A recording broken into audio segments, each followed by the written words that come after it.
Hello everyone, I'm Michael Holmes. Welcome to Backstory, coming to you from the Global Operations Centre at CNN. For the next 30 minutes, the best of what we've been doing all week, going behind the headlines, giving time to witnesses to the news. Stuff you didn't see anywhere else, so you saw it right here on Backstory. Michelle, the director, let's get started.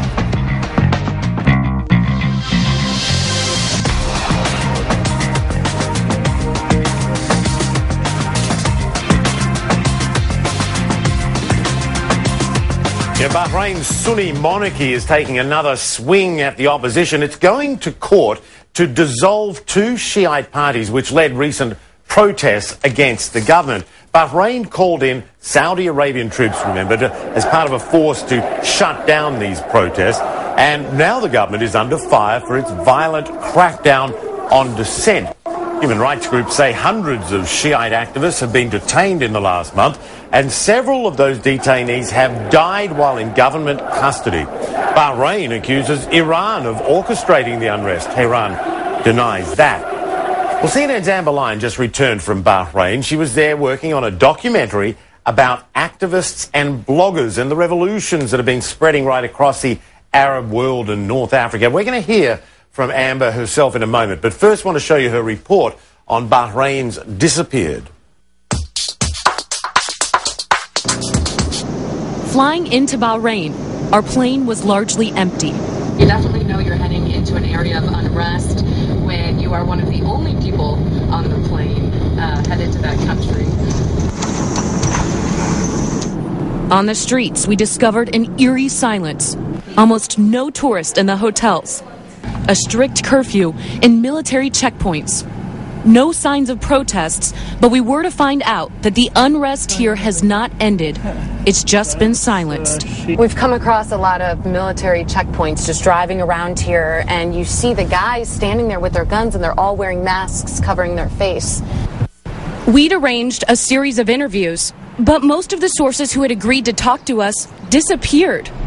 Family members or others close to them say they had been arrested or gone into hiding after masked machine gun-toting security forces raided their homes and threatened them. The Bahrain Center for Human Rights says more than 460 people have been detained in recent weeks. Nurses who treated wounded protesters, doctors, bloggers, a poet. Nabil Rajab of the Bahrain Center for Human Rights says that there's fear these people are being tortured. There are people who were hanged for a month and they were electrocuted and sexually harassed and assaulted, and this is the way they are treated inside Bahraini prisons. We tried to investigate these arrests ourselves, but our second day in Bahrain, helicopters hovered overhead as we stood in the street outside Nabil Rajab's home. Suddenly, half a dozen military and police vehicles surrounded us.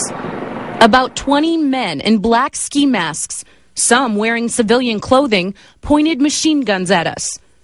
They forced us to get on the ground at gunpoint. They erased all the video they found.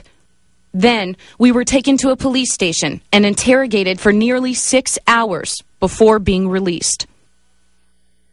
Bahrain's foreign minister couldn't tell us why we were arrested. To scare somebody not to say anything, or to scare someone not to express his views. This is not a government policy. We asked him about the missing. There were many who I know personally who've been called in for questioning and arrested, but for a short period of time it was for questioning. But I didn't hear that any one of them being harmed in any way just for blogging or being active online. From this point on, government minders were attached to our team at all times. They would not allow us to film any of the tanks or military. No filming? What's that? No, there's a tanker down there. Don't. There's a tanker where? Yeah. The tank. It doesn't want you to film. I don't want them to come to you and... Come on, how can we not shoot this stuff? No, and our minders told us that there were no protests. If there's Can we do the protest today, can we film the protest? What protest? There's no protest. Say to still do the protest. Instead, our minders brought us to see the nice things in Bahrain. They brought us to the shopping mall to look at the fine selection of Bahraini shoes. Meanwhile, while we were being minded, human rights workers told us security forces continued to raid homes late at night, taking the opposition away, one by one, at gunpoint. As a security, national security. But we were warned by government officials not to press any further, or we would again be arrested. Are those guys following us all day? Oh, The police? no, they are not following us. And this time, we might not get out. And Adeline joins us now. Great to have you back on Backstory. And you've been getting up to more adventures around the world. The whole Bahrain story, and we've run part of it already, but I'm curious at the stuff that didn't get in, your impressions of the place, the stuff that didn't make it into that story that you can tell us about. Well, I think what surprised us the most was the amount of, I'd say, targeting that's going on right now in Bahrain against the Shia population.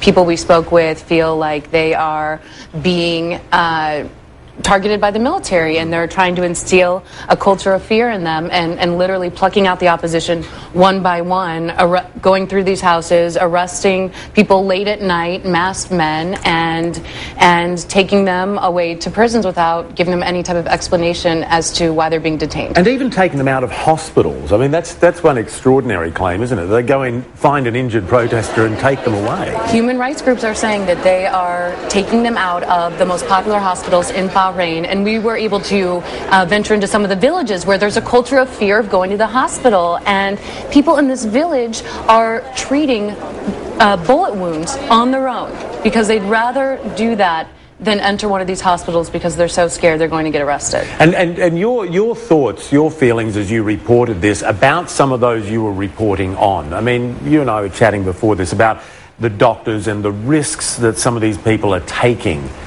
Yeah, especially for me personally as a journalist, for them to take us out and show us the real story. They were risking their lives.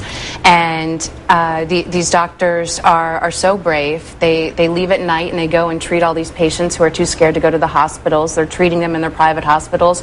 And they know that any minute the military can bust through the door and take them in and detain them, possibly never to be seen again. Yeah. But I also want to ask you about the risks involved and the difficulties involved in shooting this story. It's not like popping down the road with a camera crew and knocking off a story for the evening news, is it? No, it's not. And we had to keep our cameras hidden when we were heading into some of these villages because we knew the government did not want us in there. Very few reporters have shot inside the Shia villages of Bahrain. So we made sure to shoot on small flip cams. We made sure to hide our cameras as we were running into homes. Also to shoot on cameras that have small media discs so that we could conceal them if we were to be detained, which ended up happening. Yeah, in dramatic fashion. Tell us about that. Yes, yeah, definitely the first time I've ever had a machine gun pointed in my head, I have to tell you. We were at the home of a prominent Bahrain human rights activists, and all of a sudden we started seeing helicopters swarm above, and I knew something was going on because one of the helicopters just kind of stood still looking down on us, and that's when we decided, well, maybe we should head out.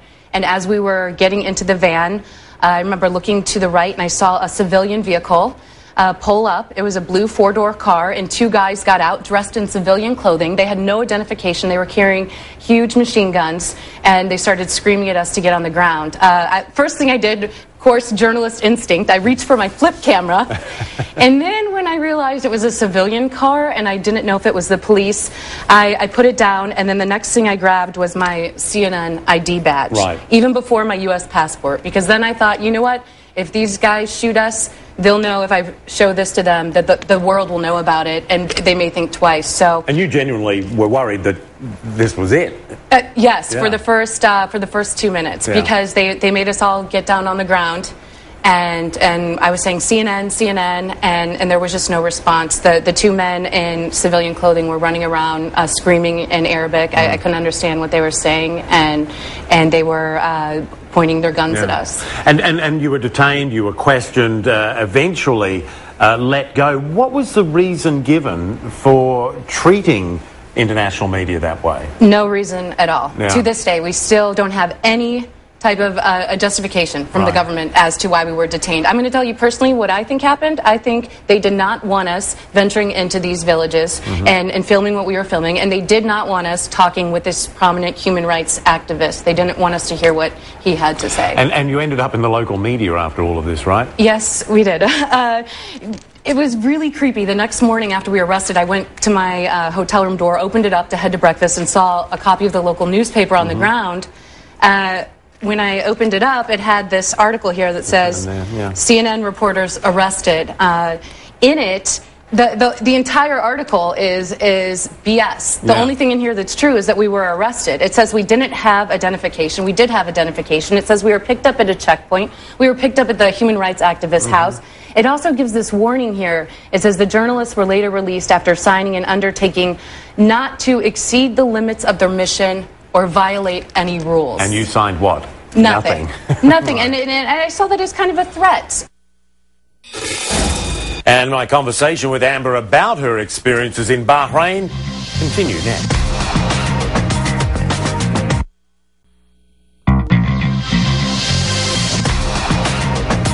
Okay, let's get back now to the unrest in Bahrain and what it was like for Amber Lyon and the CNN team as they worked on the story. Here it is. This is a major, country in the region, a player geopolitically, a real player in the region, and a major US ally. The Fifth Fleet is based there, and yet you get treated like that. We were about a 15-minute drive from the Fifth Fleet when we were all put on the ground with guns pointed at our head, and they continued to point their guns at us, about 20 masked men, for the next 30 minutes. 15-minute drive from the U.S. Fifth Fleet. If that tells you the type of situation that's going on right under the nose of the United States government. I got to tell you something odd, which this whole situation was quite odd, but after we were detained, we were taken out to a five-star dinner by a couple sheikhs who picked us up from the police station and rescued us, and I would like to thank them. They were very kind to us. We went from 1 minute thinking we were going to be killed to that night having a five-star dinner, and bizarre. Yeah, the whole situation is bizarre. Right, and the demonstrations in Bahrain, when they commenced, there was the protesters were very definite about saying it's a non-sectarian issue. It's about just human rights and how people are treated, or some people are treated in Bahrain. But did you get the sense that it is now becoming a sectarian issue?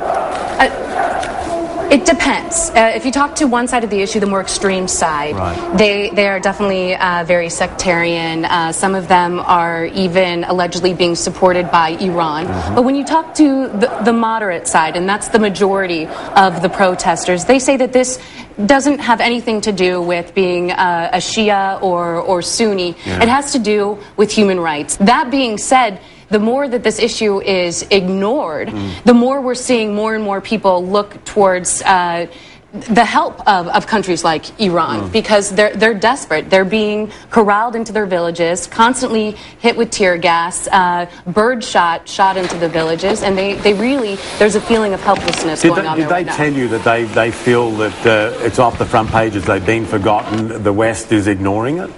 Well, they didn't say that directly, but you can tell that from their actions, because they're taking very bold actions. The fact that they took a CNN crew, they know this is going to be talked about, like I'm doing right now, and detained us in such a manner, and also the way that they have been shooting into these villages with tear gas and birdshot relentlessly in some of the villages, just shows how bold they are and how much they feel that the world is not watching what's going on in Bahrain. Instead, they're paying attention to Libya and other countries like Syria. You were saying also about the bizarre nature of being toured around by, after you'd been detained and everything, all of a sudden you've got a government minder and everything in the country was rosy and you're getting tours. Yes. I got to explain it to you like this. Having a government minder almost makes you feel like you're a child and you've been grounded as a reporter, because they don't let you do anything. They control what you shoot, who you talk to, where you shoot. And for me as a journalist, it was very frustrating, because I knew I had seen what was going on in the country, yet we were taken to shopping malls to film. We were given people to talk to who they wanted us to talk to, who had one viewpoint. And we were not allowed to tell the real side of the story of what's going on in Bahrain, and unfortunately the media that's there now is being minded, and the real story is not being told, and that's a story of a people who are suffering right now and living in a culture of fear that masked men are going to storm in their house and arrest them late at night, which has already happened to 460 people in the past 3 weeks. Yeah. Great to see you, Amber. Hey, thanks for having me on. Always a pleasure. I love the show. We'll see you soon. Now, reaction to Amber's reporting has been pretty phenomenal on social media. Let us hear from you now. Our team's Twitter name is @Backstory. Join the growing family, if you will, over at Facebook, facebook.com/BackstoryCNN. You can see what other viewers have been saying about this and other stories, and you can tell us what you think about this or anything else. Now, you know, many of you on Facebook and Twitter sent in questions for Amber. Those questions and answers after this.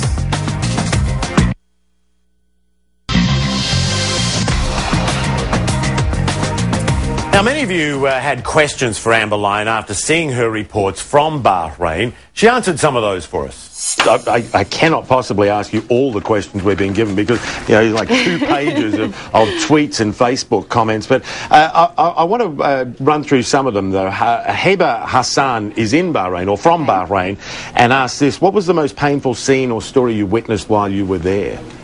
It was definitely that man who you saw in the story who had more than 40 birdshot pellets in his body, and seeing how he was trying to self-medicate, trying to treat himself because he was too scared to go to the hospital. And I just being a U.S. citizen living here in the States, I couldn't imagine having such a fear of going to seek medical help, much less having to treat your own gunshot wounds. And just to recap, they don't go to the hospital. Why?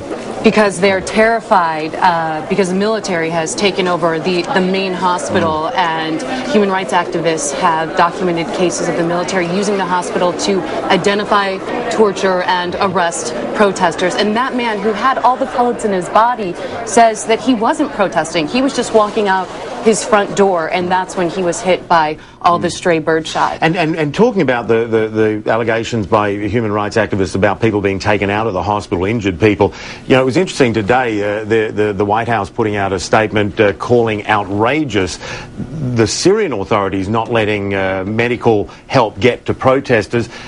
And a lot of people on Facebook and Twitter, I couldn't even name them because there's just so many of them, were asking the same thing about why are we not hearing that sort of outrage from the US? Have you had any reaction from US officials, State Department or otherwise? No, not yet. And we've noticed that that's something we're going to continue to look at. We've got a documentary on this whole situation coming out at the end of May. But so far, the White House has remained largely silent about what's going on in Bahrain, and they've received a lot of criticism for that. When we were talking to people on the ground, they said, why isn't the U.S. doing something? You have so many interests here with the 5th Fleet Naval Base, such a presence in this country, yet the government has yet to denounce the obvious human rights abuses going on there right now. And I think this just continues down the line of the criticism the U.S. has been getting about just not being on a level perspective with what's going on in this area. Criticisms of hypocrisy in the foreign policy in that part of the world. Because a lot of people are saying that the US isn't being loud about this because of the interest it has there and wanting to maintain that status quo. Now, Lali Galang is a regular on Facebook. She said, considering what you and the team went through in Bahrain, and given the chance, would you consider going back to do a follow-up piece? I think I know the answer to that. Yeah, of course. Yeah. We're too similar in that, you know. Even having the security forces pointing machine guns at us for half an hour, although it was terrifying at the time, it's never going to stop me or my team from telling the story. And we've become very passionate about what's going on in Bahrain now, and we met some amazing people on all sides of the issue in the country. Yeah. Abbas Ali said, what do you think about this arresting of doctors and harassment of doctors treating injured people? Did you come across a lot of anger there? Obviously, it's a pretty unusual situation. Yeah, we came across a lot of anger, and we also came across a lot of very heroic doctors who are risking their lives to travel to treat these patients. Even the doctors who took us to see these patients could have been arrested for doing that. And right now, the situation with the hospitals has not only people scared to go in the hospitals to get treated, but also doctors scared to go in every day and perform their jobs. When it comes to those who are doing the protesters themselves, Zahra Hamada and others have also asked about those protesters.